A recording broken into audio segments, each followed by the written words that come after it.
Well, hello and welcome to another edition of Health Solutions with Shawn and Janet Needham, where Team Needham discusses everything healthcare. I'm your host, Shawn Needham, along with my wife, Janet, and we will have Tara Dawn Miller on our show today, and she has been on our show before, and she is actually our first international guest ever. She is from Kelowna, Canada, and we're super excited to have her back on. She did such a good job and has so many topics to talk about. She's a great presenter that we wanted to have her back on today. So you do not want to miss her this show, because she's going to be talking about resilient women to change your brain, to manage your stress, balance your hormones, and to regain control. And we'll even throw a little bit of extra stress in there regarding COVID. So you do not want to miss this episode. Please tune in until the very end so you can hear all those situations. So we are streaming from downtown Moses Lake, Washington, at the Moses Lake Professional Pharmacy Studio, as we always do every 1 to 2 p.m. on Monday. And stay tuned Thursday, because as usual, our Thursday podcast will be 8 to 9 a.m. Pacific Standard Time. So tune in then. And we have this Thursday, you don't want to miss out, because we have another Tara, and she's a type 1 diabetic and an athlete herself who actually helps to coach diabetics. So you do not want to miss out on that. With that, I am going to let Tara begin. Tara, welcome back to our show. Thank you. I'm happy to come back. Yeah. So you're a psychotherapist. You've spoke on resilient women before. Tell us what you know about that. Well, I know about resilient women because I had to become one. And I think what happens often for anybody, man or woman, is that life throws challenges at you. And in the midst of that, we forget that we truly have this innate capacity for resilience, to overcome the idea that we can bend and not be broken. And sometimes things get overwhelming and we forget that we have more resources within our own system at our own disposal than we realized. And going through some of the stronger challenges of life, you almost always come out on the other end more resilient, more capable, with more resources to get through the next one.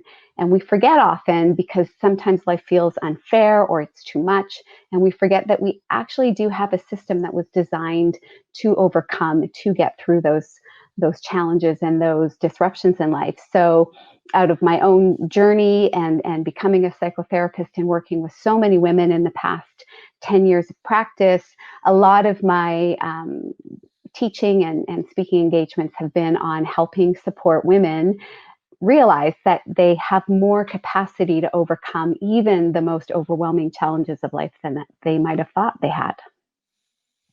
That's awesome. And I'm going to be real honest with this show. I think it's only appropriate that my wife asks most of the questions. So Janet, as a woman, what kind of questions do you have for Tara, so we can educate and empower our listeners and viewers? Well, I think as I'm listening to resilience, I see that. And one of the things that I found in my own life is that I tap into women of different ages. And what is your thought on that, to learn how to be resilient? I mean, how do we use our relationships to be a tool for us? It's a great question. And it really goes back to where resilience is created, which we often think it's a mindset or an attitude, and it is. There is that perseverant attitude that helps us through sheer will sometimes get through things. But underneath all of that is the health of our nervous system and how we have learned to operate in the world. And we learn that very young. I know I talked about this on my last appearance here, is about regulating the nervous system, but we learn how to be resilient through co-regulation, primarily with our mothers or whoever our primary caregiver is. So the health of their nervous system, how they've been able to rise up and get through challenge, but then also the other piece of that, which is coming back down, being able to be calm and recuperate. We learn that from our primary caregiver, usually our mother, and that co-regulation sets us up at different stages of our life to self-regulate and get through challenges with the right perspective. So the resilience piece is that having a healthy baseline and having confidence that there's a place that you can come down to that's healthy and supported, that gives you the ability to respond to life's challenges appropriately and proportionately, be able to come out of those challenges, have the perspective that things are temporary, that you can get through them. So that comes on board really early on at an unconscious level, based on how our family of origin operated, how our mother operated, and we piggyback off of that. And a lot of people come into different parts of their life and realize there was a gap there, that they didn't maybe get the resilient template that they would have liked. And so because we have this changing brain that can learn and adapt at any stage of life, we can co-regulate off of the right people, or learn the right techniques, or develop the right lifestyle to increase our capacity for resilience. So we, almost all of us, have a point in our life where we remember thinking, I didn't get quite enough of something, and so I need more of strength, or I need more balance, or I need more something. And that usually sets us off on a journey to find the resources that work for us to do that. So give us an example of how you would change your brain to manage your stress. Yeah, so the nervous system piece is really relevant because the nervous system trumps everything. Its only job is to keep you alive. It informs your hormones, how to behave, your entire endocrine system, your fight or flight response, your immune system.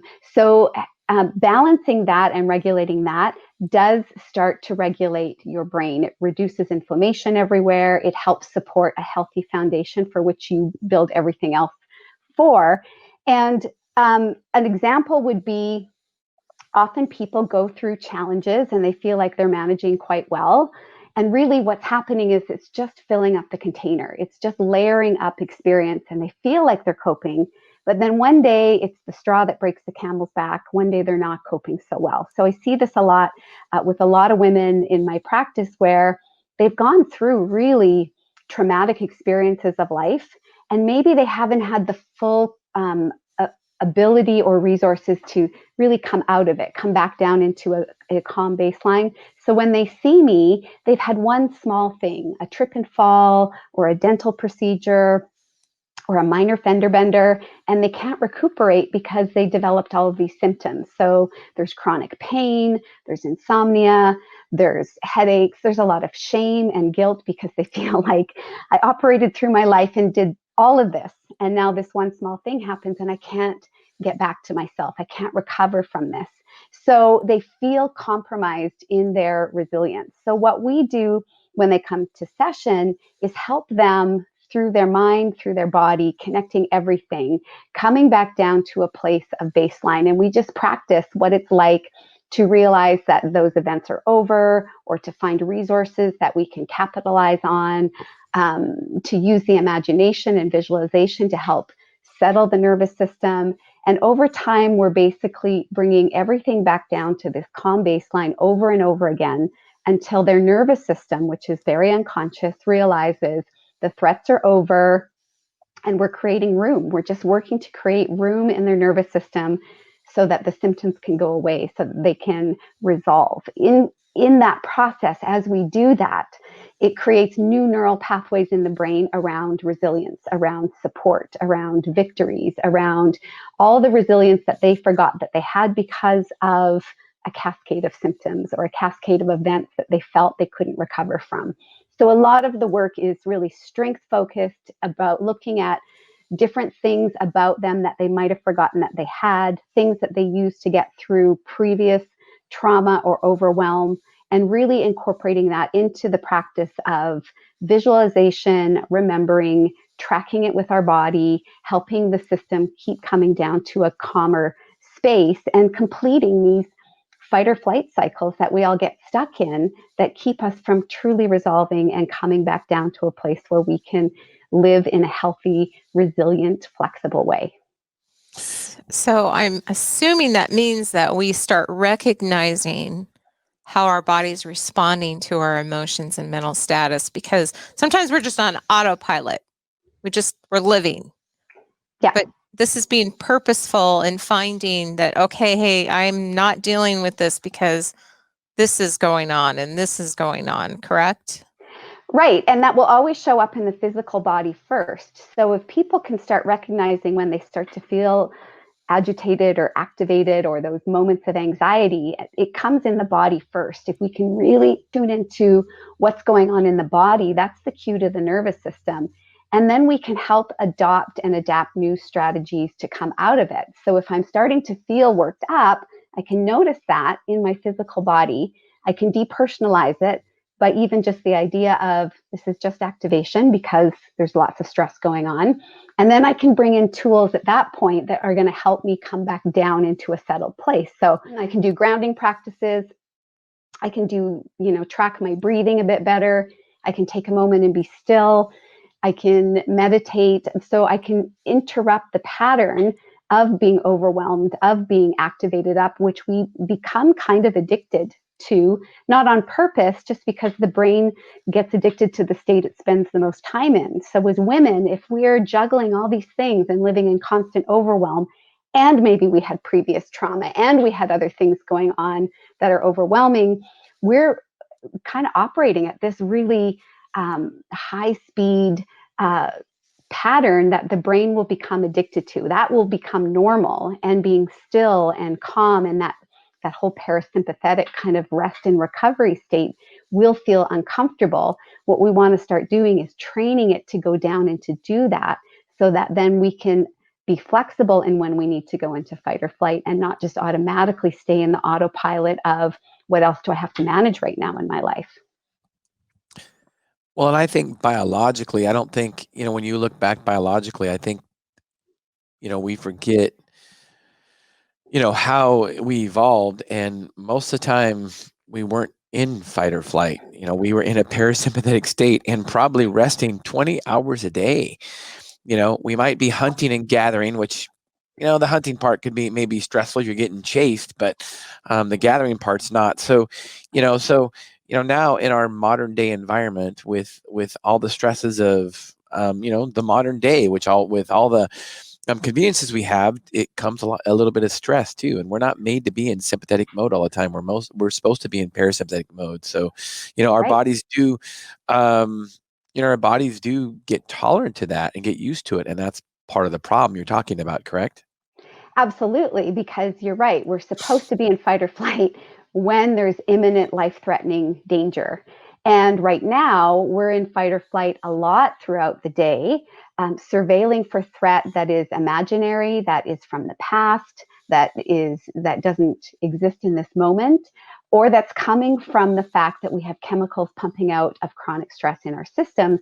So our survival brain is like, I should be looking for something that's wrong, because the way that this biochemical process happens when I'm in life-threatening situations. So even when it's not present that we should be fighting for our lives, there's sensations around we should be looking for something that might be a threat to save our lives. So it really throws everything off and throws our ability to have proportionate and accurate perceptions and emotions and thoughts. So this is where you see the people that can't turn their thoughts off at night, the racing thoughts, the intrusive thoughts, the inability to sleep, because it's that stuck in high cycle and not able to power down that is depleting us over time. And it's brilliant that we're so evolved and not evolved at the same time. We're so evolved we can withstand this chronic stress, but at the same time, it's depleting us and making us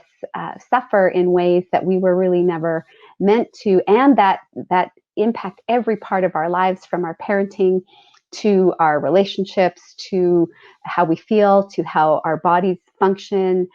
The whole gamut is part of this. It's never just one piece. It's this big picture, and we can see where the sources are. But in this time of society and life, and this year especially, it's much, much harder to regulate, to get into parasympathetic, to deal with everything that a lot of women are juggling right now. They don't even know where to start. So you mentioned something about being temporary, that our stresses are temporary. And I mean, when I think about that, going back to evolutionary or biologically, the fight or flight thing, in our sympathetic nervous system is meant to be temporary and not for that long. So, In your counseling as a psychotherapist, do you talk about, does it help at all to tell patients that this is just temporary? Does it help that, or does it actually hurt the situation to say that?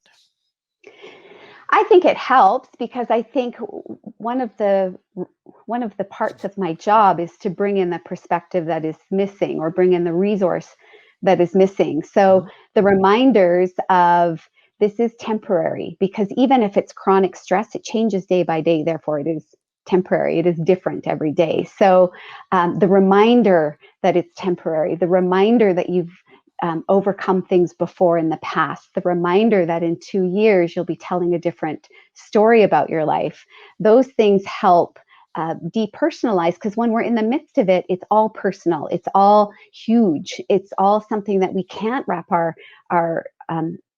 perspective around or adjust it, because we're so caught up in our thinking brain. And so it helps to have someone interject a different version. It's about telling a different story. This isn't personal. It's just temporary. It's part of a collective experience. It's going against your evolutionary brain. It's normal. So we don't need to pathologize or add labels to it, and it will pass. Something else might come up, but if we're dealing with one slice of reality at a time, it will pass because it's temporary. We've just forgotten, in the midst of the all-encompassing vacuum of our own mind, that things do pass. I find it very interesting that women struggle with this. Do you think it's more generational at this point? Because I'm thinking back to like when I was in junior high. We looked at magazines called 17, and then now we're comparing ourselves to what's on Facebook for everybody. And, that home that seems like everything's completely decorated, like it's, like an interior designer did it, I mean, I guess where I'm going is, we've learned from a very early age to compare ourselves to other people, and they are totally amazing. And why can't I keep up with, I mean, I'm just wondering if it's just being a learned response as we are caught up in media and social media. Yeah, I really think that at every generation is led by a different piece of information source. So it might have been, I remember all the magazines. I loved all the magazines. Right? And it was detrimental. It was not healthy. Right. And now it's Pinterest and Instagram and this skewed reality that supports a lack of health and a lack of self-worth that drives so much dysfunction. And I think each generation has a piece of it that comes from a different source. I think it's a real struggle right now for this younger generation, because it hasn't moved slowly. It's kind of all that they've known. But evolutionarily wise, we haven't really developed the skills to learn how to filter, or even acknowledge that what we see isn't real, that the media that's coming in isn't real. When we get older and our brains have matured, then we try and undo the damage of not being able to filter that, right? So now in my 40s, I can go, well, I don't want to be around toxic people or people that make me feel this way. I want to be around people that are more like who I want to be like, because I know this. I have that wisdom. And I can say, I'm not going to follow those Instagram accounts because they make me feel super lousy about myself. I'm going to follow these ones. So I can do that at my age, but I couldn't do it at 20, even with magazines. I just was in the consumption of it all. And I think the younger generations, my teenagers, it's come so fast, and it has happened as such a rapid shift as far as how they're processing information. It's going to be really interesting to see how they undo the damage that this time has caused them also. But I think we've all had to do it. I just think it's so rapid in a way that the brain wasn't really ever created to absorb, that it makes it really difficult to depersonalize, because everything feels like an experience that's been personal now because of how it is delivered. Yeah, correct. Yeah, well, thanks for that insight there. You're talking about you want to be around people that you want to be like and emulate. We talk about it all the time on this show, and we call it proximity principle. That's not original to us. There's actually a book written on that from Ken Coleman. He's works for Ramsey Solutions, and it's called Proximity Principle, and it's more for he talks about it in business, and if in a business relationship type, but we talk about it in general that you should be around people that you want to be like, and in general that'll make your life a lot better for sure. So we have a question on Facebook. We're going to stream it here shortly. It looks like, let's see if I can read this. So obviously, the large single mother population in our world would magnify these issues. Single mother population in our would magnify these issues. What would best recommended for them to persevere through all the struggles? I'm So I sure can speak to this. So Good. Thank you, Dr. Jared Wallen, for that question. that's great. And it's true because, and this is another place where women compare, where the stay-at-home moms compare to the work-at-home moms, compare to the working outside the home moms, compare to the single moms. I've done all of those mom categories. And I only know for me which one was the hardest for me, but it's different because we're all different. I've been a solo parent for over 15 years. So I've done that while changing a career, while going through trauma, while bringing my kids through trauma, and just life of working and being a provider. So all of that was a challenge for my resilience. And what I learned, I had great support in that I was seeing the creator of self-regulation therapy, which now I'm trained in, to help balance my nervous system throughout the process. So that was probably life-saving in multiple ways as far as the quality and direction of the path that I took and the health that I was able to achieve and support and continue even now, because often that depletes when we're going through trauma. It was an opportunity to actually increase health going through those experiences. So one of the things that I learned most is that there's no trophy at the end for doing it all. I know that we can and that we're capable of. I know that we're not supposed to do everything all the time because in so many ways our systems are not built for it. So I learned that there was lots that I could learn how to do. Being on the roof hanging Christmas lights, I could do it. Fixing toilets, I could do it. But I went through this path of I need to prove that I can do it all as a single mother.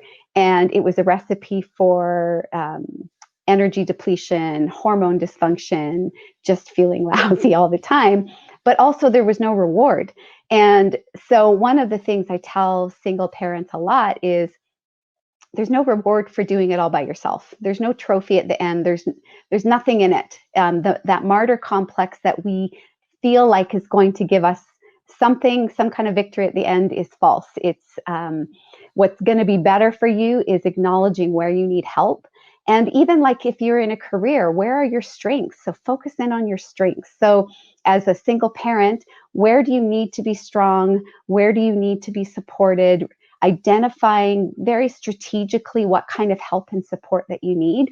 And then you just have to get over that shame or that inhibition of asking for help, and you just have to do it as if your life depended on it, because getting the right support system, surrounding myself with the right positive people, doing this work on a nervous system level, on a mental health level, all of that supported my ability to get through some of the most challenging experiences of my life, not just intact, but even better. So I think that piece of knowing where you need help. And I also removed any negative connotation from the word selfish. I think women really benefit if they take a moment and allow or have permission to be selfish and ask on a regular basis, what is it that I need right now? And then you give it to yourself, because if you wait for someone else to supply it, you want to be able to ask for help. But if you wait for someone else to supply it all the time, it doesn't help support you getting stronger and more resilient and persevering. It actually makes you feel more lonely, more wounded, less resilient. So there's that balance of here's where I need help, I'm going to ask for it. But also, this is what I need right now, and I'm going to supply it for myself. And being selfish in this moment, because it doesn't mean I'm not giving to other people in my life. It just means I'm taking care of myself first in a very impeccable way, not in a washed down, take an extra bath, self-care kind of cliche. I'm radically Although nourishing there's what I nothing need. wrong with that, right? Nothing wrong with that. Okay. Nothing wrong with that. Okay, But I want to for a clear that lot up. of women, they're going to say that doesn't nourish me enough. Yeah. I think it's important to have the self-care practices, but to make it more extreme and more dramatic, I'm selfishly nourishing what I need as a woman so that I can be a better woman for everyone I want to give myself to. Well, and I think, honestly, you talked about the connotation of selfish, and I think it's really gone too far, because here's the reality, in my opinion. If we don't take care of ourselves first, we can't take care of anybody, period. Yep. So if women don't take care of themselves first, they cannot take care of their kids. Those are just facts. Yep. And you see women who have let their health deteriorate. And partly is because they're just so overwhelmed with their kids, and they're so, involved with their kids, and then their health deteriorates. Well, what happens when their health deteriorates and they can't take care of their kids anymore? So I also believe that we are wired, and I don't use the term selfish because it's got such a bad connotation. But let's face it, I think we are wired biologically to have our self-interest in mind, period. And there's nothing wrong with that. And I think we need to get over the fact that that's not selfish, and it's just okay, because it is protecting our own self-interest is a good thing. Because, as a father, as a husband, if I protect my own self-interest, that means I protect my family around me. That's just reality, because I'm interested in them. So we have to take care of ourselves first. I appreciate you expanding on that, Tara. Janet, do you have some question to expand on that? Yeah, I kind of do, because I guess I'm kind of going to speak out of personal experiences that, I found as a mother really early on that some people's advice just didn't quite hit me the right way. And I had to go with my gut that, this doesn't sound right. So one of the things that I was fortunate to have is women that had lived life that were able to walk alongside of me, and I could speak to them about, hey, this is happening. What is your feelings on this, or what is your experience? And I will say, looking back, that was truly helpful, whether it was the same person or somebody else. And I think one of the problems that we have as women is we feel shamed if we ask somebody what their opinion is, and we feel shamed if we don't agree with what their view is, because there has to be an answer right then and there. And sometimes the answer comes to you as you're parenting with experience with that child, or with experience with your own life. But asking people for help isn't shameful. It's not, it's just saying that, hey, I don't have all the answers. And I think sometimes we want to be that person that has it all together all the time, every moment of every minute of the day. Yet to come to somebody to say, hey, I don't know. I don't know what to do. I'm stuck. Or even just talking about your life experiences, then and sharing takes maybe that level of care that we need of having interaction with other individuals. Because I feel like right now that's lacking. Like, the person I would run and have coffee with, we can't, or, that person that we would, go to a club meeting or whatever is no longer there because we can't meet up. I guess that's my 2 cents. Yeah, and I totally agree. We're created for community as a species, but as women, I mean, we collected it through the day in our tribes and shared this way and raised children together in that collective experience and the sharing of wisdom from multiple generations and multiple people that were in the tribe. And we've really pulled away from that. And a lot of women are doing most of it on their own. And if you're a single parent, you're doing a lot of it on your own. Solo parent, you're doing all of it on your own. So it's very easy also then to further self-isolate because of fatigue. You're just so tired of all the things you have to do to get through a day. By the time you make it to the kids' bedtime, there's no energy to reach out and have a conversation or connect any further. So it becomes even more self-isolating. And with women, the catch really is we have this biological desire to connect, and we have to be really careful that when we get together to do that connection, that it doesn't take on a negative bias, because that then becomes a toxic level of connection. And I experienced that when I had really little kids, and then went from being a married to kind of a widowed solo parent. Then there wasn't the same resonance. But what I noticed is people were far more supportive of me when I was in a victim place or when I was in a negative place. They were supporting each other in complaining, in different really circular arguments that had no positive outcome or community focused solution or benefit. So we have to be careful that we don't get together with that desire to connect and communicate and end up being in a negative spin cycle with each other, that when we leave, we didn't get a benefit from it. In fact, it depleted our nervous system and our own sense of resilience or ability to go back into our lives.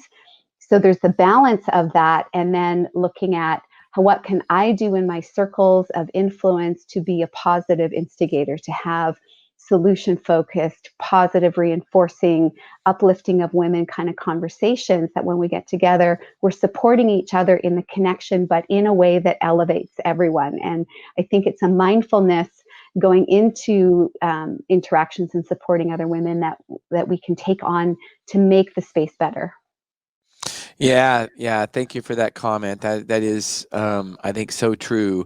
And there we go again. It's just kind of proximity principle. And if people aren't uplifting around you, then maybe it's somebody you shouldn't be around. I know I choose to take those toxic people out of my life. If they just are not uplifting to me, then why should I really be around them? So I want to back up a little bit, because you mentioned that women should ask for help, and just this conversation. One of the great things about this podcast is I learned so much just being on the podcast and being educated from great people like yourself, Tara. So thank you. And one of the things I've learned today is just how important certain things are. I mean, I realized it before, but it just reiterates just how important certain things are to women. I'm speaking to my wife specifically now. And maybe aren't to me. Like, for instance, she mentioned the Christmas lights. I think you mentioned Christmas lights too. I don't remember that. And honestly, I don't want to speak for a lot of men, but I know I have a really good friend, and he could care less. I could really care less, but it's important to my wife. So you talk about that you don't have to do everything by yourself. So how would you deal with a Christmas light or a Christmas dinner? You don't do it all by yourself, so you ask for help. I mean, what do you? Who do you ask for help? And when do you say no? And is it okay if you say the help is, okay, well, I can't hang Christmas lights, or it's going to be too much stress, so I'm going to hire somebody to do it? I know that's a multi-part question, but what about all those examples? The answer is yes, all of the above. I've done all of it. Let me tell you. Okay, let me just back up. Hired. Let me just back up. The reason I say that is because if my wife wants me to start hanging Christmas lights, I know a great company that we can pay to do it, because I really don't want to. Okay, go ahead. I think, when you ask for help and if you get turned down or somebody doesn't do it, it's not personal. I mean, I think one of the biggest takeaways of evolving as a human is realizing how little is about you and how little is really personal. So, I went through that process of asking, of begging sometimes, and then just accepting how important is this to me. If it doesn't get done, if I can't find the resources to get it done, am I going to waste my own resilience in like kicking down doors and butting my head against the wall, or are there things that I can let go of? And it's important to be selective of what battles you're going to fight and what battles you're going to let go, and be able to have that sense of selectivity actually does build resilience, because the more you feel in control of your life and behavior and emotions and experiences, the more you are naturally resilient through them. So I think the asking for help, not taking it personally, and then deciding how important it really is to you. There's things that we just can't do it all. So I looked at what was really important to me as a parent, as a woman, in my career, in my family. stuff had to be let go. So I've really lived in kind of a messy house for 10 years because it was the last thing that I was going to do. I was going to connect with my kids in certain ways, and I didn't have energy to clean the house at the end of the day. So I'll either hire that out, I'll find a teenager to help, or I'll let it go because there's only so much that I can do. And at the end of the day, my health has to be the most important thing to me, mentally, emotionally, and physically. So I operate on a priority level on a daily basis of what's going to make me feel good, nourished, healthy, strong. And I'm going to do those things. And if it's going to take away from me, then I delegate those things or I don't do them at all. Awesome. So you really, in some things, you have to learn to say no. And I think it's so empowering and liberating. And it took me, and I think Janet, I'll speak for Janet, it took us a long time to be able to just say no to certain things. And it's very powerful to be able to say no and feel good about it. Without Yeah, justifying it. Like, it's not, no is complete sentence. No, period. right, yeah, right. I don't have to share any more about it. I can't, I Right. can if I want to, but this compulsion that we have to rationalize and explain ourselves, we don't. No is enough. And when you get to that point that you can say no without further explanation, or you can back away from things without further justification, it does feel really empowering in a life that you might have felt very disempowered in. So it's always looking at what is the theme of your life that you don't like, and how can you replace it with the opposite by the knowledge that you have, the tools that you use, or the people that you're around, so that you're constantly evolving into more of who you want to be and not dragging along all the things that are depleting you. Well, I just got to make a comment too. I can see the little bit I can see of your office, and I can see you also. I doubt you have a messy house for 10 years. And that's all relative. No, I get it, because my wife says it all the time. And she says how messy our house is. And when people come over to visit, they're scared to do anything because it's like your house is so clean. It's like, and this is when we had kids at home. We don't have kids at home right now. But my wife's just a clean freak. So I really doubt your house is that messy, Tara. It actually for real is. But people come here and they say they feel comfortable, they feel loved, they feel accepted because nothing is in its place. I don't know if everything has a place. Sometimes I come home and I think I was robbed, and I wasn't. But that is just part of how it goes.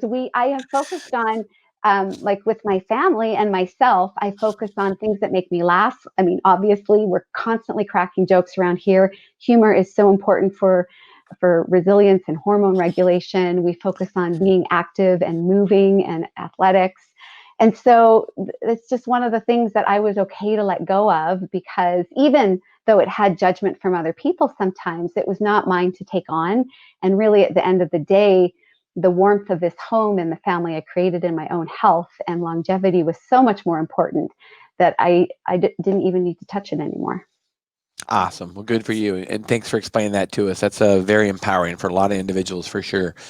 So, Janet, you have a question for Tara? So right now we have mothers that are also teaching, and probably parents are homeschooling and things like that, as well as working. So we're kind of experiencing this term of COVID fatigue in our homes. So do you have any advice for women on how to kind of sift through this as we're going further into this pandemic situation? So the first thing, I think, regardless of the situation, is to lower the bar. I think we want to, and I think at the beginning you get an adrenaline rush from the newness of this crisis. So there's the fight or flight that comes. It gives you a big hit, and you think, okay, this is what we're going to do, and we're going to manage. And there is a jolt that you get to kind of go and attack the problem. At this point, we're all suffering some crisis fatigue, which is a term I only recently heard of, and I thought it couldn't be more perfect for what people are feeling. So I would say, don't be so hard on yourself and set your expectations to be really realistic. Prioritize what's the most important, and sometimes just get through the bare minimum. My daughter's first year university, taking it from home, and was discouraged with some of her marks and the experience. And I said, set a low bar, babe, because this first year, it's the hardest ever to learn this way for kids and for professors and for parents. Set the bar lower. You just need to get through. So sometimes resilience is just getting through. It's not about getting through with, a superhero costume at the end. It's just getting through, and that can be good enough. I think that's a big part of getting through this year or however long for all of us. And one technique that I really love and I use a lot when things are pressing and overwhelming and it feels like they're never going to end, often the being in the moment and trying to kind of go through and pull your way out, it doesn't feel like it's working and it doesn't feel like it's enough. And so what I often encourage is that people fast forward. They use the fast forward technique to come out of this moment and into another moment. When this is all over, 2 years from now, and I just had a birthday, so it's easy for me to kind of do the milestone. On my birthday in 2 years, what's the story I want to tell about how I got through this time? What's going to be important to me in 2 years? And am I focusing on that right now? So I use a different time and space to gather perspective and resources to help me get through and to actually pave a way out of here. Because the more I live in the 2 years away moment, where I'm going to travel, how I'm going to celebrate, what life is going to look like, what I want to happen then when this is over, it gives me ideas and resources and compassion and that sense of regulation that, okay, I can get through this because now I have something to look forward to. So I've created a reward and something to look forward to, which the brain needs no matter what's going on in life. And I use that as a way to bring in resources that I don't have in this moment because everybody feels frozen and stuck and crippled somehow. And it feels like we're powerless. So if you take yourself out of this moment to another one where things are different, where you feel the way that you want to feel, the more you think on that, the more the brain in this moment takes on that state and those chemicals, and it gives you a chance to kind of have a reset.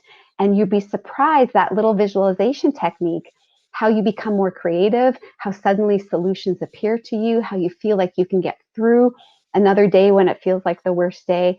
So it's one of my favorite techniques because it works so quickly to hack into the nervous system, give it some parasympathetic juice so that you can get a sense of, okay, I can do another day, because this also is temporary, even though if we're in the moment of it, it doesn't feel temporary anymore.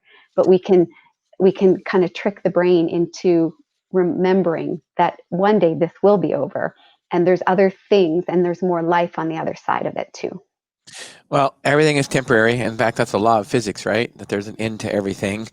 And I think I've never really used it like you're talking about as it's a visualization technique. And, athletes use it all the time when, you picture yourself, what the race is going to look like. And, and you picture yourself winning and you picture yourself in the steps, but, during that race. And really, it's no different in our life. I mean, life is just really a race and there will be an ending.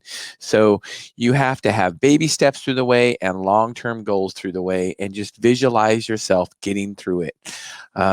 Don't sit back, don't twiddle your thumbs and just wait for things to happen. You got to make things happen. In order to make things happen, you've got to visualize those things happening. So I appreciate your insight on that, Tara. Thank you. And I think a good reminder too is we often focus on the rest part. We need rest and recovery to integrate resilience, but we build resilience through resistance. We don't get stronger by not facing challenge. So remembering that this is a part of what we're created for is constant growth, and struggle is part of growth, and there is the other side of it. But the mindset of going into it, remembering I was created to overcome all of this. I have the resources to overcome all of this. And if I go in intentionally looking to build resilience and to get stronger, then I know that this has a purpose, because what we don't like as a human brain and a human spirit is a sense of purposelessness. So this creates purpose and reminds us that we are equipped to do this. We have been created to overcome. And this is actually how we grow our brain, how we become more resilient, is by recognizing struggles as part of it. And then after we're through that part, then having the deep recovery and having that rest to be able to integrate it and to reset. But really, life is all about rising up for the struggle, persevering, pushing through, getting stronger, building those resources for the next one, but making sure you take the time to recover in between. Yeah, it's just like you say, it's just like physical exercise. Our brain and mental health needs exercise, just like physical health. And, so we need to work it all the time. And I like your idea of purpose, because we are all created for some kind of purpose. And I think some people go on through life realizing not what their purpose is.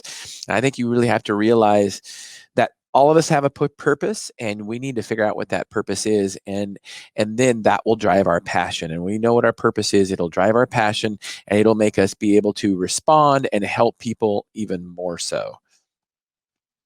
100%. Yeah, I agree. So speaking of passion, speaking of driving, what fires you up about what you do? What drives you, Tara? Well, all my great plans for my career for 2020 also were shut down. And so I was booked to lead a mental health retreat in Costa Rica in March of 2021, and that was canceled. And I had a bunch of events that I was really excited for. I did finish a book during the early part of the pandemic, and then I got tired, so then I left it. So now my goal is to finish editing the book for the end of this year, and then pick up 2021 and see how a book, how even virtual work this way can help more than one person at a time. The one-on-one work was so fulfilling, and helping people learn about their brains and helping people realize how strong they actually are, what they were made to overcome, what their capacity is and their potential, that fires me up.